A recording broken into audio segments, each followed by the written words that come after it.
Hey all, thank you for watching and welcome to the video. Today we're going to be reviewing the NTH-100 headphone from Rode. It's a newer headphone. Rode is mostly famous for their microphones, not so much their headphones.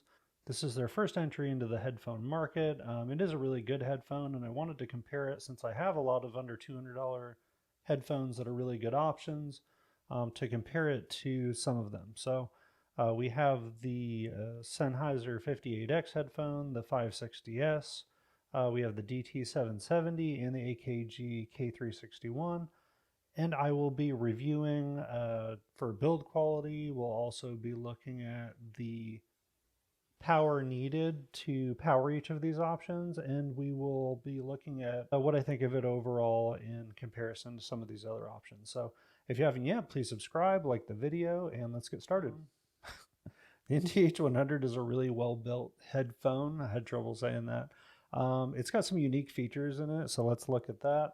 The first thing, I don't want to forget to mention this, if you look at the bottom here, you see this plug. This plug comes in a bag, which comes in the box. You don't get a whole lot of accessories, and it'd be easy to miss it.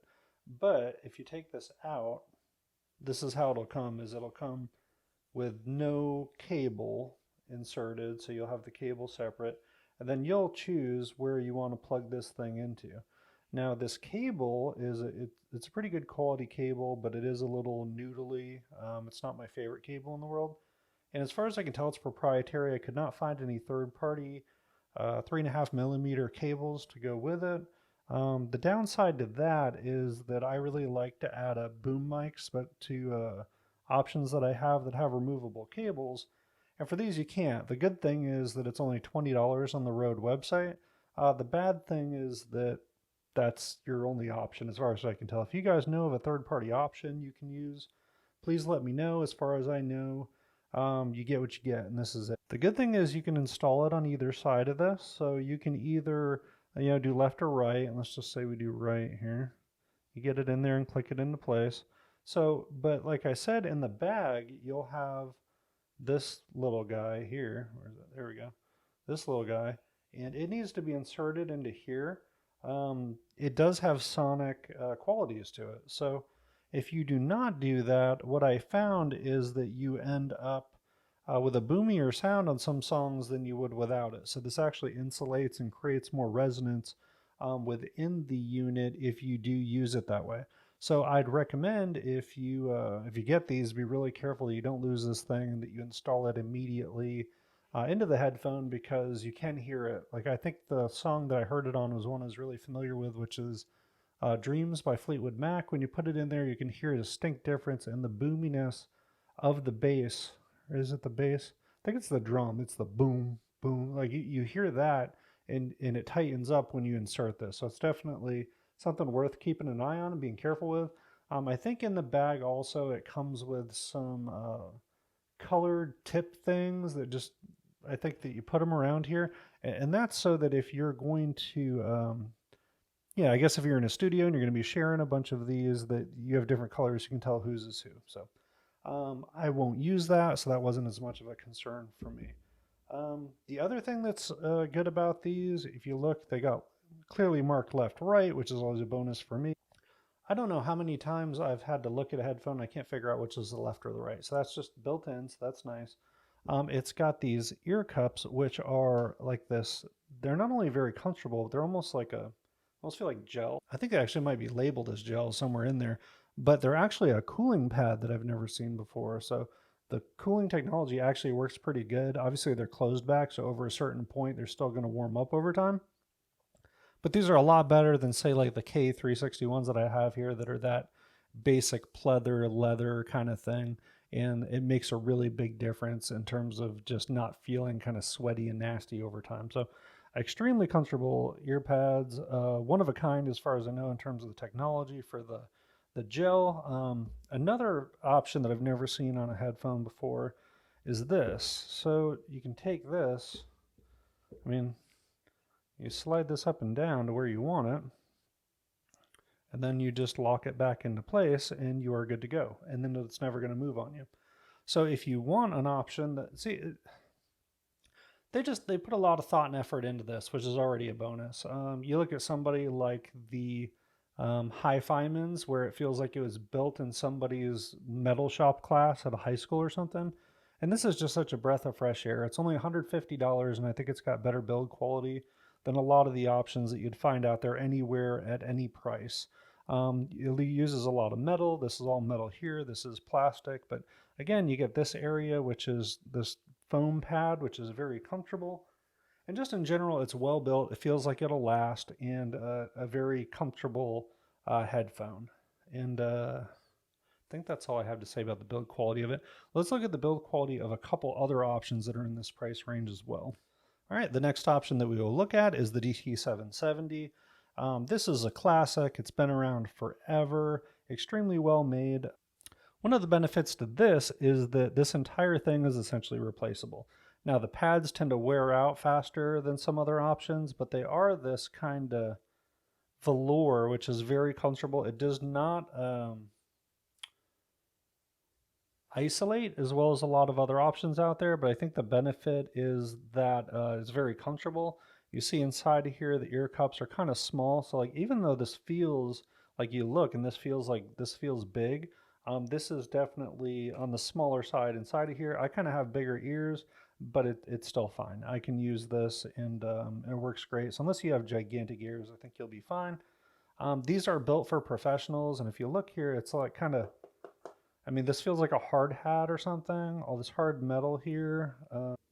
This you can take off. It's completely replaceable, and most of the parts on here are replaceable. Now, the one thing you need to know about mine is I like these enough that I got them modified. It usually comes with a cable built in, and it's really similar to what you get on the Rode headphone in the sense of it kind of being like an empty noodle kind of feeling to it. It was not my favorite. Kind of bugged me. I think it's like 6 or 10 feet. But these are such good headphones that I thought it was worth it to spend. And if you're good with a Dremel, I'm sure you can do this stuff yourself for probably about $20, I think is about what it'd run. I didn't have the time or the energy to mess with it, maybe eventually. But these have been modified to have that, and I'm glad that I did it because now I just get to keep these forever. And I think I will use them for a really long time, and they're going to be a really good option for me over the long run. As I said, they're built extremely well. These are the ones that over any feel like you could just throw them in a backpack and with a bunch of stuff rattling around in it, and they would be just fine. So if it's super important to you that you can just beat the crap out of the headphones that you get, and that's a really big determining factor, I would recommend these. These are specifically the 80 ohms. Be careful in terms of which option you get because the different ohm ratings will require different amounts of power, and I think the 80 ohm is a good middle ground. It sounds excellent, but does require a little bit of power to drive it. The next option we'll look at is the HD 58X. This is an excellent option from Sennheiser. This is really similar to their 600 series, which has been around forever. The 600 specifically is considered like one of the mainstays in audiophile land. It's been around forever, and it gives you pretty neutral presentation. And a lot of people view it as the target for what a neutral, good sounding headphone is. And then they also have options like 650, 660, some other options that slightly change the tuning of it. The 58X has got the same kind of housing that you get on those options and similar sound as well. So even though this is labeled as a 58X, it's a lot more like their 600 series. It's very well built. As you can see, it almost has got a kind of a retro vibe to it now, but it sounds very good, and it's got a plastic and metal construction here that, although it's not the highest end when you touch it, it feels like it's gonna, as long as you take care of it, if you're like me, you put them on your head, you lay them on the desk, and then you hang them on a wall, these should last forever for you. You can take all these things off, like this mesh comes off, and there's actually some insulating material behind here, so you can experiment with taking that off and listening to it with and without that if you'd rather do it that way. These pads are replaceable, the cable is replaceable, and although it's proprietary, it's really easy to find options because these are really popular headphones and they've been out forever. And when you do, you will see that you can see you got the, just says left here, so you just put it on the left, you make sure it's facing out. And that's really all there is to it in terms of connecting it. It does connect on both sides, as you can see, so some people like that, so that you do not have something just hanging off one side of your head, that it is even.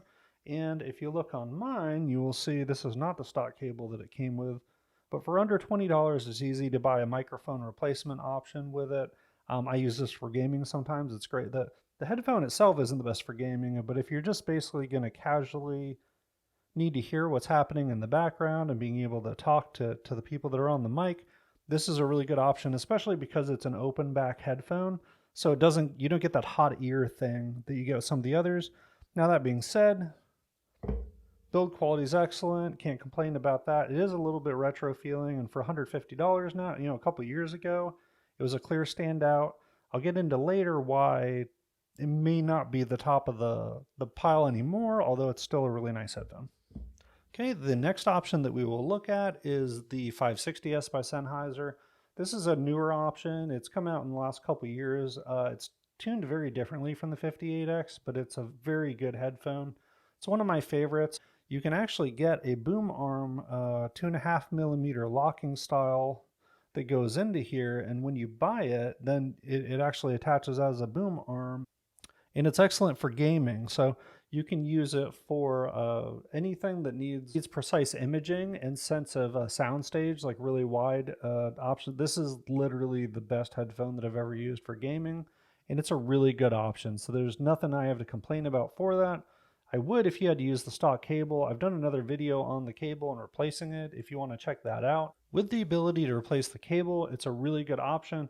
It does not have any metal in it. This is all plastic, unlike the 58X. It isn't all plastic construction, but what you get out of it is it still feels very solid. It definitely feels like the tier down in the lineup, but it feels like a newer build style. So it's a little bit lighter. When you put it on your head, it's extremely comfortable, and there's nothing rattly about it or anything that feels like it's going to fall apart. So even though it's plastic, it feels like it'll last you a very long time. And if anything, I probably prefer this on my head over the 58X, because even though the 58X feels like more quality, this feels newer and like more ergonomic and lighter, if that makes sense. So I'd still say you're not going to be looking at the headphone while it's on your head, and this, yeah, it looks fine, but especially once it's on your head, it's a very comfortable option. I do not believe you can really disassemble anything on here other than the pads, but that should be the only thing that you need to disassemble in these. Okay, this is our value pick, the AKG K361. All plastic construction, kind of janky the way that it goes up here, and it'll get caught and then it'll just stop working altogether. And the pads are pleather, they get a little bit hot on your head. This uses the same kind of cable as the 560S though, so they complement each other really well. If you wanted to have one option for when you want open back and one when you want closed back, this would be an excellent option. So you can just take the boom arm out, use it on the other one. The cables that come with this are not the absolute best cables that you can get, but they are okay. But I really like that option to just have the replaceable cable. Then you can just use it for both of these options. The reason for some of the build quality issues with this is the price point. It is the least expensive. It's about $100, where the rest are $150 to $200, and it's got very good sound too. So if you're on a budget, this is still a good option for us to consider, and we'll go through that as we look at the options in terms of the sonic quality of each one of them, what kind of power it's going to take to drive each one. All right, let's talk about power. Any one of these can work okay off of a phone, and by a phone, I mean say if you have an old iPhone like this, you could just plug any of it directly into the 3.5mm jack. Most of the newer ones are going to have the lightning style, and they will not have the 3.5mm jack, or you'll have a USB-C connector on it. So what you do is buy one of these guys, which is Apple's style of dongle. You can buy whichever one you want. There's a lot of different options out there. The reason I recommend this one is that it's got incredible engineering made by Apple. People have put it through the ringer. You can look at Audio Science Review to see some of the performance metrics from it, but essentially it gives you super clean audio, and as long as you have enough power coming out of this, it works great for just about anything. So just about all of my IEM reviews, this is what I'm going to be using as one of these Apple dongles. Now that being said, for headphones and even some IEMs, it's not always the best and doesn't give you enough power to drive it. But anyway, if you have a USB-C or you have a lightning style phone, you buy one of these. They make a version that is USB-C. They make another one which is the Lightning style, and you just connect it in here, and then your headphone will plug directly into this plug here. The reason why I brought out this, which is the Q-Lix 5K, is that any of these headphones, so there's some headphones that are really high impedance. You'll see, 300 ohm or 600 ohm, things like that require a full desktop amplifier. All these options that I'm referring to here are pretty easy to drive. So you've got one that's 80 ohm, one that's 32 ohm, you've got 120 ohm, 150 ohm, and then a 32 ohm again. So the AKG and the Rode are both 32 ohm, and then you've got a couple that are 120, 150. Anyway, in 180, and anyway, they're all super easy to drive. Now, that being said, a lot of people will tell you that this is all you need to drive anything, which is true, because you can plug it into there and you can crank it up and you can get probably more volume than you want out of just about any of these options. The issue is that by the time that it gets up there, sometimes it starts to distort and it does not sound good. It does not give you the kind of dynamic range that you'd want. You don't get the kind of separation between the different instruments. Bass won't be as pronounced. And I've done a lot of A/B testing. Talked to people that work in the audio industry, and it's not snake oil, it's true. You want more than enough power to drive that driver to where it needs to go, because it's not just about being loud, it's about giving it the best ability to live up to its potential. And to do that, you need to give it more power. So that's where this comes in. The Q-Lix 5K is an option that I've done an extensive review on and kind of how-to video. I recommend that you check that out. This is a DAC. So it actually can plug in. You see here, it's got the USB-C connector on it.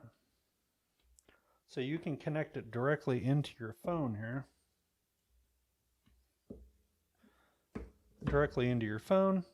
And then you plug in up here your 3.5 millimeter or 2.5 millimeter. The 2.5 millimeter is balanced. If you don't know what balanced is, it's an option. There's a bigger conversation to be had, but essentially in this circumstance, it allows you to get more power if you needed it, but any of these headphones work just fine in a regular 3.5 millimeter jack. So given that that's the case, we would use this 3.5 millimeter jack that goes out to your headphone. So we've got two options. One of them would be to use this dongle style adapter, and another one would be able to use a Q-Lix like this, which gives you significantly more power. It also gives you the ability to do equalization within the app, but again, that's in a different review. Feel free to check that out. But this is an excellent piece of equipment, because rather than a desktop amp where you have to buy $100 for the DAC, another $100 for the amp, and it's only stuck in one place, this works as a DAC and an amp. It sounds amazing. It's got a really cool app that allows you to do equalization, all that, and it easily drives all these options. So this is really all you need to upgrade it. The only one of these options that does not benefit, in my opinion, from having a little bit more power with the Q-Lix is the AKG K361. It's super easy to drive, but all the others, even the 32 ohm Rode, I found when I was listening that in order to lose some boominess in the bass, kind of tighten things up, and also get the best out of the mid-range, kind of clear up the mid-range, give it that crispy, clean kind of feel with the guitars and the vocals, it did better on the Q-Lix than it did on a regular Apple adapter. So as I said, for a lot of IEMs, this is all you need. I use this almost exclusively, but I was surprised as I went back and listened back. I think all these benefit from having a Q-Lix or something like this. Now that being said, you don't have to. You can just listen to it off something like this, and I think it sounds pretty good. All these options sound pretty good off of it. But when you use it on something else, you'll go, okay, I get it now. I get why I'd want to do that. It tightens up, you get better instrument separation, you get better crispiness and clarity. I mean, it just improves sonically all the things that are not great when you're listening and going, okay, well, I guess that's good enough. It's a $150 headphone. No, it's not the headphone. It's this. It's that this isn't quite giving it enough power to do its thing and do everything that it wants to do. Okay, now back to Rode NTH-100s. Now we're just going to talk about how they sound. That's the most important thing, right? The Rode NTH-100 to me is one of my very favorite under $200 options, with a couple of caveats, and I'll tell you what those are. The short answer is that these sound the absolute best for anything that I've listened to for rock music under $200. So if you like rock, you like metal music, you like acoustic, you like grunge, you like 90s hip hop too. Like, this is a very forgiving headset. So those badly recorded options, like especially hip hop in the 90s, where it was probably a sample of a sample and it sounded just fine out of somebody's trunk, but when you're really listening to headphones, kind of make you wince. This option really gives you good thump, again, with acute licks, like once you actually give it a little bit of power, and it kind of cleans up the mids and makes them a little bit more laid back, which is excellent for badly recorded music.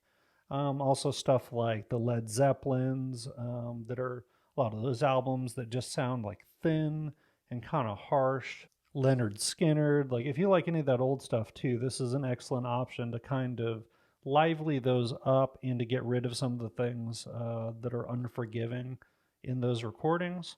I will say though that I did not love these as much for like straight vocal performances, stuff like that. So if you listen to Whitney Houston or Frank Sinatra or things like that, you're not going to be as impressed with these. It's got a more mellow, laid back vibe in the mids, which is really good for certain music, but it's not good for all music. For a lot of things it works great. Again, rock, it works perfectly for that. So you can crank it up, you get great bass, you get good accurate sounding cymbals, things like that.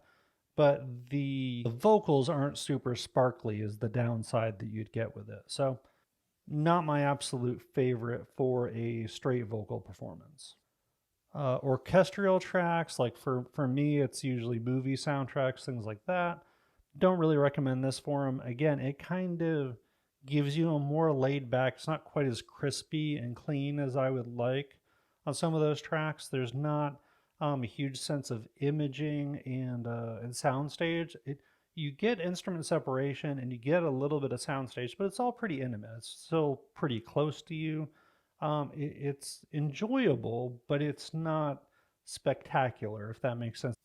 These are kind of a middle of the road option where they give you enough clarity, they give you enough detail, they give you soundstage and imaging, point where you don't want to complain about any of those things, but none of those things really blow you away. But it gives you a well-balanced feel where you get enough detail, you get enough imaging, you get enough bass. The mids are enjoyable, but it's just not enough to really blow you away. Now, the upside to that is that it's very easy to listen to these for extremely long periods of time. So if you have an all-day listening session and you need to have enough detail just to make sure you didn't mess up your recording, and these are comfortable, they're well built, they're pretty easy to drive. I mean, they're an excellent option. But if you want to hear the mouse farts in the studio, this is not the option for you in terms of my opinion on it. But I will be reviewing later one that I think it pairs really well with. If you just needed two headphones, you buy those two, and I think you'd be completely set because they each have different qualities to them and different strengths. So these are an excellent pair of headphones, but I'm going to also talk to you about some of these other options and why you may want to consider some of the others instead. Okay, the DT770. The DT770, I'll just tell you real quick, is if you just needed one headphone to do everything for you, this is probably be the one that I would pick. The treble can get up on you a little bit with it, so especially if you're willing to EQ, that can help these out a lot. So just a little bit of EQ to calm down the upper mids and treble can really be beneficial to these. But what's great about these is that they've got a deep, strong bass response, but it's a very tight bass response. And they have an excellent sound stage for a closed back headphone. If you don't know, in general, the open back headphones are going to have a lot better sound stage than the closed back ones, just due to how they're built. It's harder to get a lot of sound stage on a closed back headphones, and these have very good sound stage. So what I just described is that you've got clean, tight bass, you've got good instrument separation and sound stage, and you've got a little bit sparkly on the treble mid-highs, but it's not out of control, especially on these specifically 80 ohm options. And what that gives you is a very malleable option. So when you're listening to these, you can put hip hop on. It's very easy to EQ this. If you want a little bit more bass, you want a little bit less treble. I also did a video on how to use Equalizer APO to do that for free. You just need a Windows device and you can do a little bit of EQ yourself. But even if you don't EQ these, as long as you give it a little bit of power, you've got clean, tight bass.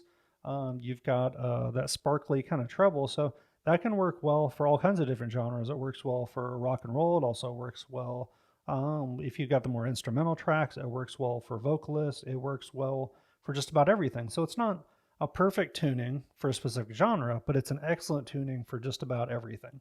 So these, if you just had one to pick, this is around $150. I'd probably still recommend just getting these. They'll last you forever with the build quality and the replaceable parts. They do have the built-in cable. Remember that mine is going to be a little bit different than how yours will work, so that is a slight downside, but you could always save up and either watch a how-to video for 20 bucks and modify it yourself, or you can send it off to somebody for about $90 to do it for you if you'd rather. Okay, the 58X. These are still an excellent option, although to me they're starting to feel in the realm of kind of retro and throwback than they are top of the line at the moment. So these will give you very good sound, especially in the vocals. It's intimate, it's warm, it's close, it's very enjoyable. It's not extremely detailed, so you get this kind of lush, warm, close, sitting by the campfire type of audio experience. It does have more bass than some of the 600 series do. This is a more bassy set than some of the more expensive options that are very well renowned from Sennheiser, so stuff that costs $300. These are more in the $150 range, and in my opinion, they suit my listening style better. I actually enjoy how this sounds more than I do some of those other options. But that being said, it's a very close soundstage. It is, there's not a huge amount of separation, detail in the audio. You can't really EQ these to be extremely bassy. And for a open back headphone, they are not very wide, you know, for that soundstage. Say if I wanted to just relax and listen to some jazz, something like Dave Brubeck or something like that, but I didn't want to really get up on me. I just want to relax. I want to just put it around me like an old blanket. Then it's just a cold night. I'm just relaxing with it. It's an excellent option. But when you start comparing all the in detail, the qualities of it, it just doesn't match up. So if you're just going to get one headphone to do everything for you and you want the absolute best bang for the buck you can get, I don't really think this is your option anymore. But that being said, it's still an excellent option to have, and I still find myself using it pretty frequently. But if I just had to pick a couple to be my absolute favorite headphones, this would not be on the list. Okay, let's talk about the 560S again. The 560S sonically is, if I could only pick one option and it didn't come down to what can be the most adaptable, but just which one I like the absolute most out of every headphone, it'd probably be the 560S. And the reason is it's so adaptable to everything that I want to use with it. I can do, like I said, gaming with it. It's amazing for gaming. You can put a boom mic on it and it sounds amazing for that. You can drive it out of a controller just fine. It works just fine for any kind of gaming application that you'd use. And whether that's single player or whether that's some kind of multiplayer, you get incredible imaging, soundstage, detail, instrument separation, clarity. Like, it's just very good across the board, but it is a colder sounding headphone and it has a little bit less bass. So that's why I was saying this would be a really good option to pair potentially with the Rode headphones. So you have this one when you need colder, more analytical, more detail, more everything that's kind of on the colder side of listening to headphones. And when you just want to rock out, enjoy stuff, you want to hear bass, you want to just feel more laid back and just enjoy stuff, the Rode is an excellent option for that. So if I had to master, again, I've never been in a recording studio, but from everything I've listened to, I think I'd much rather have something like this than the Rodes, just because the Rodes would be good for like long listening sessions, but in terms of actually hearing every little detail and anything that I wanted to adjust, I don't think that this is where it's at. I think you'd want something like this would be a lot better for needing to hear every little nuanced detail of something and make sure that I was putting together everything accurately. Now, that being said, the bass response isn't super deep, so you're not going to get a lot of thump with it, but I still think you get enough to get an accurate feel for what the bass is in a given song. Okay, so don't run away yet. The K361 is not the very best, but I'll tell you why you may want to still consider it. This is a $100 option. So some of the others, they're $150, $200-ish range. This is straight at $99. The build quality is not quite there, But sonically, it's really nice. It doesn't give you huge soundstage or imaging or any of that, but tonally, it's really nice. The bass is well represented.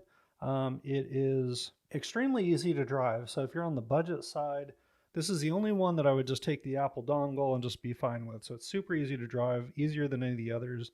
You don't have to make an additional investment in it. It's closed back, so you're not going to bug your parents or whatever else with it. If this is your first option that isn't Beats or something like that, it's going to be a huge upgrade. You're going to enjoy it. It comes with the cables that you need. You can replace it later with a boom mic if you want to for 20 or 30 bucks. If you do that, then you'll be able to use it for gaming. You can plug this straight into a controller. And for music, it's very adaptable. It's very good. You know, it's got decent bass on it. It's got pretty accurate sounding instrumentation. So in general, it's a good, enjoyable listen. If I was going to give you the advice, I'd say spend the extra $50, save up for the Rode, and be happier for a while with it. But with the Rode, now you start to get into, I need a little bit more power to really enjoy it. So to me, I'd save a little bit more. But if you want to buy it as a gift for somebody, or you're just getting started into audiophile stuff and just want to see if this is for you, buying the K361 and just trying it out and seeing if you get the bug in the hobby is a good option, I believe. Okay, so my conclusion, I'm guessing if you've watched the whole video, you get the gist of it, but I love this headphone. It's by far the best made in terms of the little technological improvements and the thought and care that they put into how they're going to create it. I don't absolutely love the cable. The fact you can't replace it with something with a mic kind of stinks. But it's an excellent headphone. Sonically, it's very enjoyable and easy to listen to. I would not use it for my first go in terms of complete detail and accuracy. Like if I listen to this back, I might use it for the YouTube video in order to make sure that I get good sound out of the video, and I think it'll be fine for that. But if I wanted to make sure that I was mixing all these different audio elements and to make sure that I got every little detail correct and exactly the way that I wanted it, I don't feel like this is the option. I feel like this is more like the all day kind of laid back a little bit, but still pretty detailed. But I'd much prefer something like the 560S or something, I guess, that's a little colder and harsher for more detailed listening to make sure that I've got all the different elements of audio correct. Now, that being said, I've never been in a studio doing that, so take what I say with a grain of salt. But it's just my gut feeling that this would probably not be the first one that I go to for that, just because of the lack of harsh detail, I guess is the best way to say it. So this does give you pretty good detail, but it also gives you kind of a warmed over feel a little bit. Like in the vocals, it'll kind of smooth things over. The bass is very enjoyable, but I feel like there's a little bit of bleed. The bass is very enjoyable, but it feels like it's tuned more for enjoying it than it is to pick apart every detail on a track. So just take what I say with a grain of salt. I don't know what I'm talking about, other than that's just how I feel about it. I do love these. I'd say if you want to get these and you also want something with more detail, you buy the 560S. You've got two excellent options, and then you're set for a long time. I mean, I think I would be just happy with those two options. Again, if you just need one headphone, you want it to last you forever, and you don't want to deal with all that, I think the DT770 is still the more malleable option. It gives you the ability to do all kinds of different things, listen to whatever you want to listen to, and it does good for just about anything. So I hope that helps. If you did find value in the video, I'd appreciate a subscription. If you don't mind, leave a like, comment. Anything we can do to get this channel going is very much appreciated. Thank you so much for watching, and hope you have a great day.